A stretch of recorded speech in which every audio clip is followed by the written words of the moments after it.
យន្តហោះ Boeing 777 មួយគ្រឿងមានមនុស្ស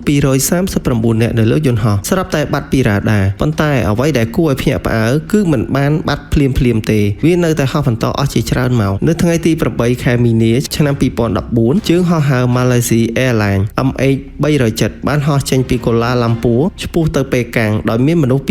239នាក់នៅលើយន្តហោះដំបូងឡើយអ្វីដំណើរការធម្មតាប៉ុន្តែប្រហែល1ម៉ោងក្រោយការហោះឡើងឧបករណ៍បញ្ជូនសញ្ញានិងការតាក់ទងជាមួយអ្នកគ្រប់គ្រងចរាចរណ៍អាកាសចរបានបាត់សម្រាប់រ៉ាដាស៊ីវិល MH307 ហាក់ដូចជាបាត់ខ្លួនប៉ុន្តែរ៉ាដាយោធាបានបង្ហាញថាយន្តហោះបានបដូរទិសដៅខ្លាំងហើយបន្តហោះទៅភាគខាងលិចមុននឹងបាត់ពីរ៉ាដាជាស្ថាពរក្រោយមកទិន្នន័យពីផ្កាយរណបបានបង្ហាញថា MH307 អាចនៅតែហោះបន្តជាច្រើនម៉ោងហើយបានឆ្ពោះទៅតំបន់ដាច់ស្រយាលក្នុងភាគខាងត្បូងមហាសមុទ្រឥណ្ឌាអ្នកស៊ើបអង្កេតបានលើកឡើងនៅទ្រឹស្ដីជាច្រើនដូចជាបច្ចេកទេសការបាត់បង់សមត្ថភាពរបស់អ្នកបើកបរយន្តហោះឬការប្លន់យន្តហោះប៉ុន្តែរហូតមកដល់សប្តាហ៍ថ្ងៃគ្មានទ្រឹស្ដីមួយណាត្រូវបានបញ្ជាក់ជាចម្លើយចុងក្រោយឡើយបំណែកមួយចំនួនរបស់ MH307 ត្រូវបានរកឃើញនៅតាមឆ្នេរជុំវិញមហាសមុទ្រឥណ្ឌាដែលបញ្ជាក់ថាយន្តហោះបានបញ្ចប់ដំណើរនៅតំបន់នោះប៉ុន្តែតួយន្តហោះសំខាន់និងប្រអប់ខ្មៅនៅតែមិនទាន់រកឃើញរហូតមកដល់ឆ្នាំ